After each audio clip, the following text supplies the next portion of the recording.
observatório ele surgiu da necessidade da gente conhecer os indicadores sociais da área da criança e do adolescente. Porque o Centro de Defesa ele atua em cima do controle, do monitoramento social das políticas básicas. E a gente precisava saber como era que estava o estado do Maranhão dentro desses indicadores.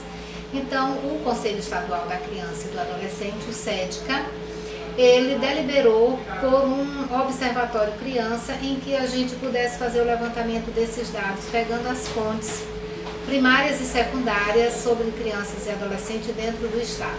Então, esse observatório foi elaborado uma concepção dele, como ele seria organizado, a sua metodologia de trabalho e as principais fontes para abastecer essa pesquisa. Nós definimos como temas prioritários as políticas sociais básicas, que são saúde, educação, assistência social e alguns temas, segurança e justiça, e alguns temas relacionados à violação de direitos de criança e adolescente. Então, violência doméstica contra a criança e adolescente, a violência sexual, incluindo a exploração sexual e o abuso sexual, o ato infracional, as medidas socioeducativas e também algumas alternativas de ações na área da justiça, como é o caso atualmente do tema justiça restaurativa. Então, a partir da definição desses indicadores, nós começamos a realizar esse estudo, que ele tem se dado já há mais de 10 anos que a gente vem fazendo esse monitoramento, e nós fazemos sempre de um ciclo de 5 em 5 anos, né? Hoje nós estamos com a 5ª edição, que está monitorando o período de 2005 a 2010, para a gente verificar em que houve mudança e como é que estão os indicadores dessa área. Nós observamos, né, que ainda estamos com muitos problemas nos indicadores maranhenses em razão do pouco investimento político. Algumas nós tivemos até um prejuízo muito grande na execução da política, como é o caso dos indicadores de violência contra crianças e adolescentes. Em compensação, nós tivemos algumas melhorias nos indicadores de educação, embora eles ainda sejam muito preocupantes para a gente. E a assistência social, em razão da implantação do SUAS, que tornou um reordenamento dentro da política de assistência social, fazendo com que alguns serviços eles fossem implantados, como é o caso dos CREAS e os CRAs, que têm atendido uma população.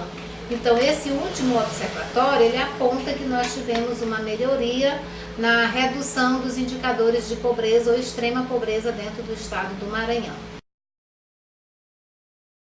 Também nos preocupa muito porque o estado do Maranhão é um dos estados que tem o maior número populacional acessando os programas de transferência de renda, né? Melhorou a renda, mas em compensação isso faz com que a gente veja que nós ainda amargamos, né, o termo mesmo dessa natureza, a péssimos indicadores, ou seja, esse estado precisa melhorar muito, investir em políticas de geração de renda e emprego e na produção, principalmente a produção rural, que nós temos uma característica rural, mas não tem sido aproveitado esse potencial do estado, fazendo com que as pessoas hoje elas sejam obrigadas a acessar os programas de bolsa de transferência de renda. A escolaridade é uma das maiores preocupações, inclusive esse volume do observatório, ele mostra para a gente que o Maranhão ele tem ainda dos piores indicadores de educação do país.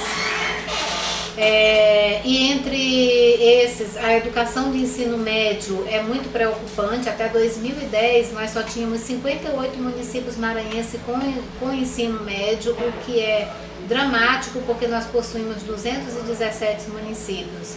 A maioria dos estudantes nessa faixa etária, né, e nessa idade série, eles precisavam se deslocar do seu local de origem para outras cidades para que pudesse cumprir com a educação de ensino médio.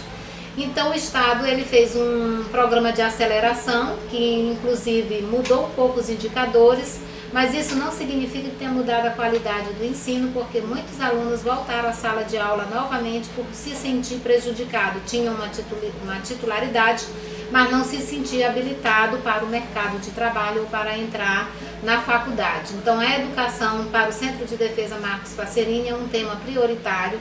É uma das ações que a gente tem tirado como estratégica para discutir, dialogar, e nesse novo governo a nossa intenção é fazer com que o discurso, né, do movimento social ele chegue até o governo para que implemente ações na área da educação, porque um Estado que não investe na educação, ele vai ter um comprometimento nos demais indicadores.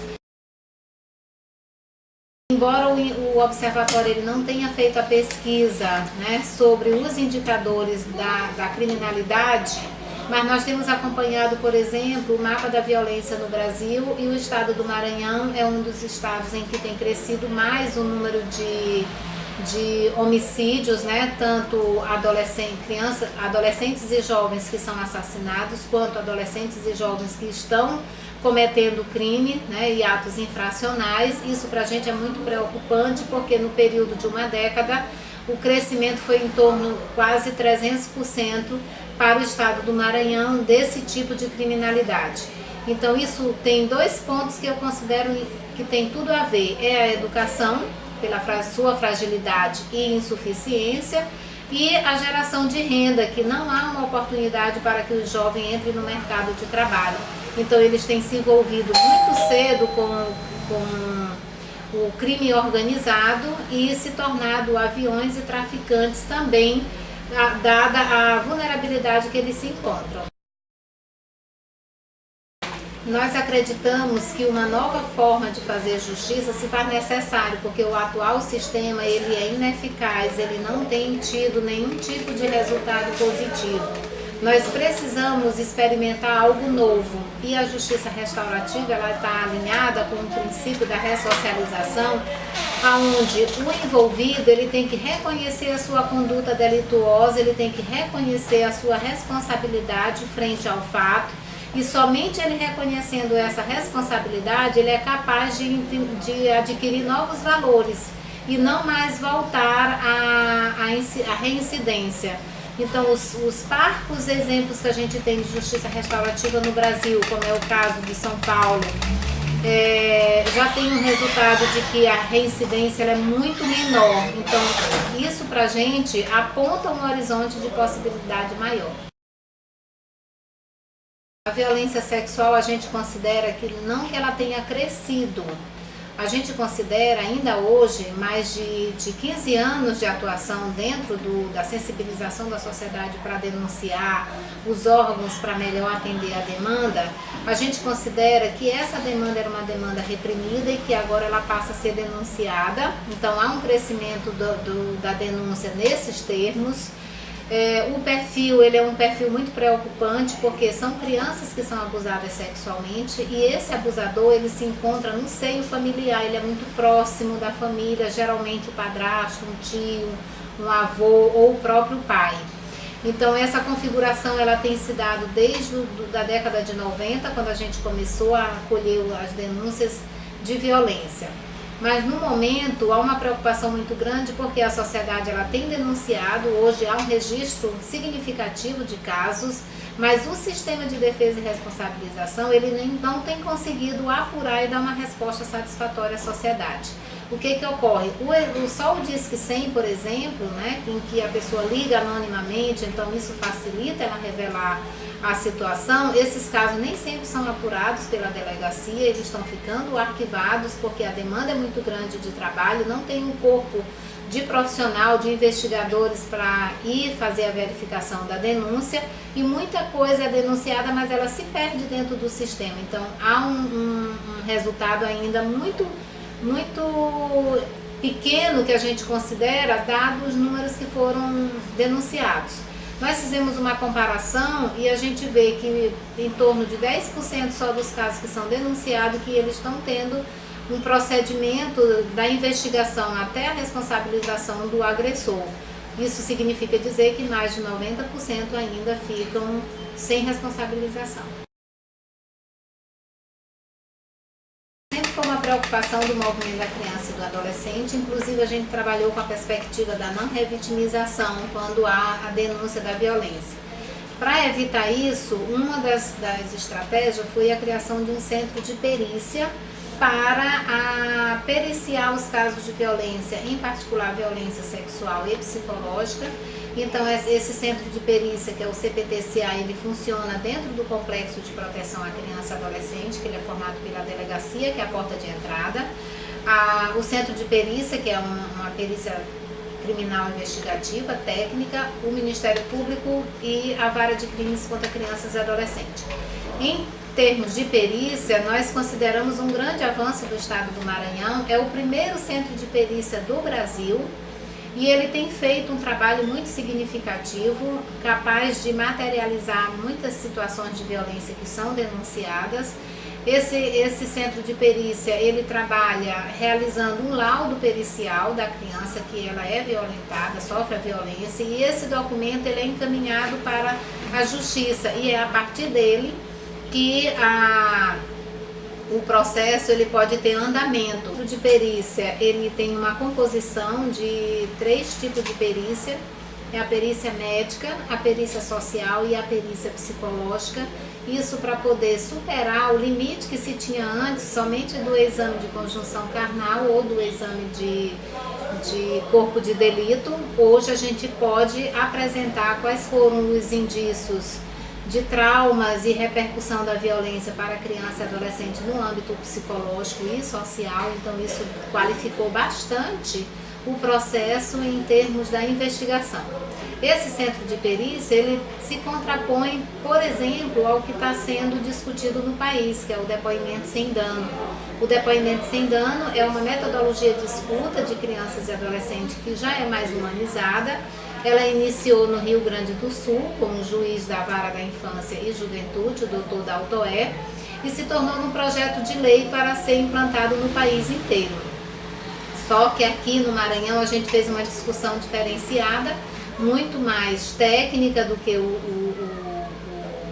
o depoimento sem dano, e nós acreditamos que essa experiência ela é uma experiência que pode ser replicada também para o restante do Maranhão e para outros estados, como alguns já têm pedido relatos de como tem sido feito o trabalho aqui. O depoimento sem dano, ele é uma oitiva, que é no momento do processo judicial em que o profissional ele fica com um ponto no ouvido e quem faz a pergunta é o juiz, é o promotor, é o delegado. E o profissional que está lá, que ora é assistente social, o psicólogo, o pedagogo, ele transmite essa pergunta para a criança com uma linguagem mais acessível. E com isso é instruída a audiência de apuração dos fatos. O problema é que tanto o Conselho de Psicologia quanto o Conselho de Serviço Social, eles questionaram essa técnica como não sendo uma técnica específica do profissional e se contrapuseram a esse exercício profissional, baixando resolução proibindo a realização desse trabalho por esses 2 profissionais. Isso tem causado algumas modificações e outros profissionais têm entrado para fazer.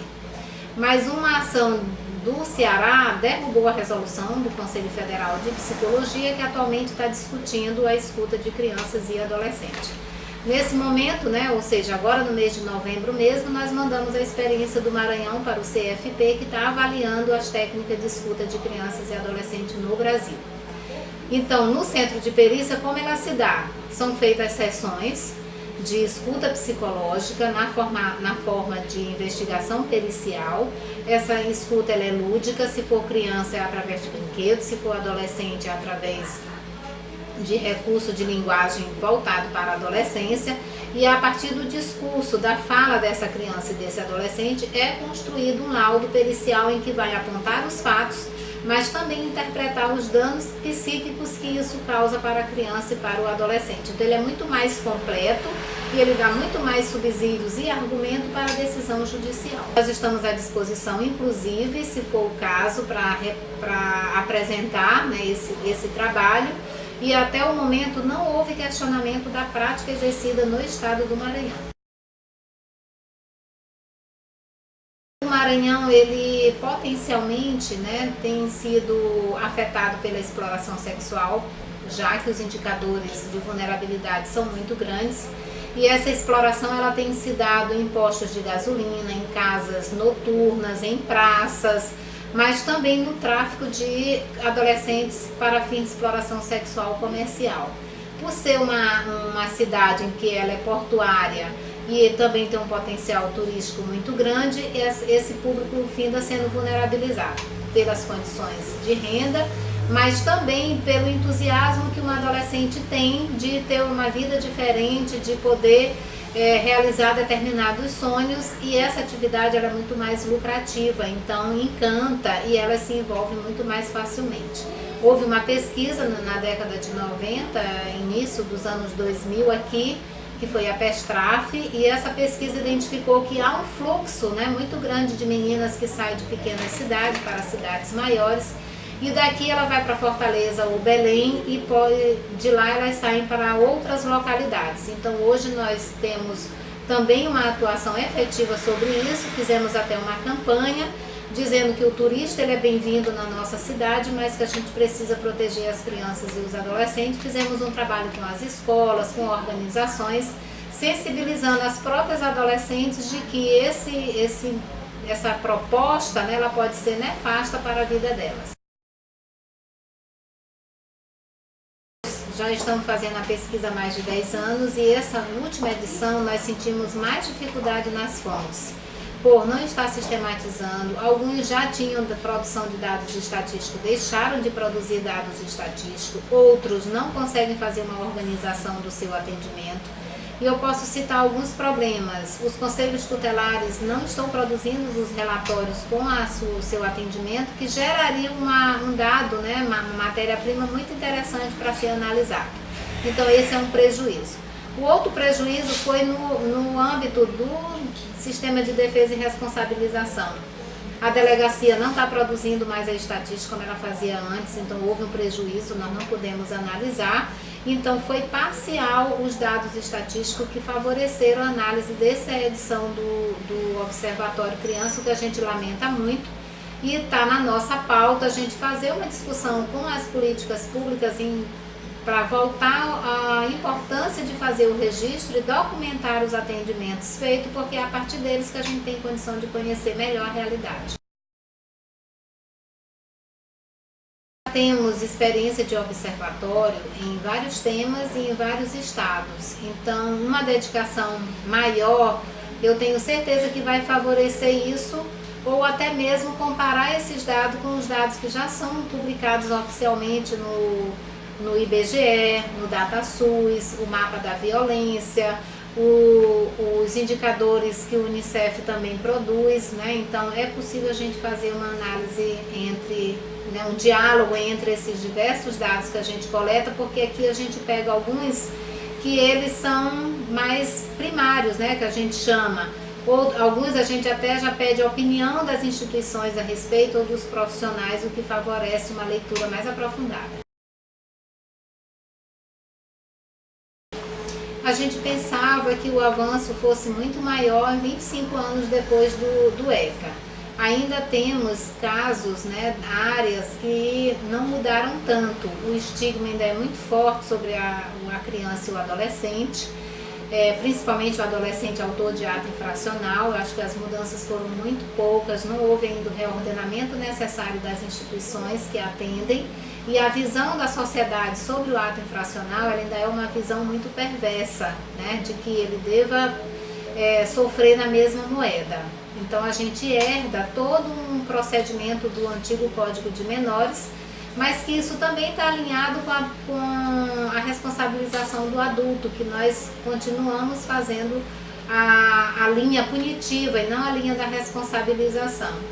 Mas uma coisa que eu destaco, que a gente nesse momento observa que não avançamos muito bem e que tem sido ainda muito polêmico, é a visão que a gente tem de crianças e adolescentes. Criança ainda é objeto da família, então ela deve ser massacrada, ela deve ser torturada, ela deve apanhar. E é por conta dessa visão de mundo que a lei da palmada é tão questionada hoje, É uma lei muito pedagógica, é uma lei voltada para uma reeducação na relação que os pais devem ter com uma criança. Ela não é uma lei punitiva, ela não tem o propósito de ficar botando os pais na cadeia, mas a reação a ela é muito grande. Por quê? Porque não há uma educação do ser humano hoje para ele educar uma criança com outros métodos pedagógicos que não seja o coercitivo físico, né? Então, dialogar, ser paciente com a criança, ver que ela está aprendendo e que ela errou porque ela ainda é criança, isso a gente precisa adotar como uma conduta. E esse é o ponto que a sociedade mais critica no estatuto, não vendo que esse estatuto pode dar à sociedade um ser humano muito mais qualificado em termos de relações, de respeito e de convivência, que diminua os problemas de violência da nossa sociedade.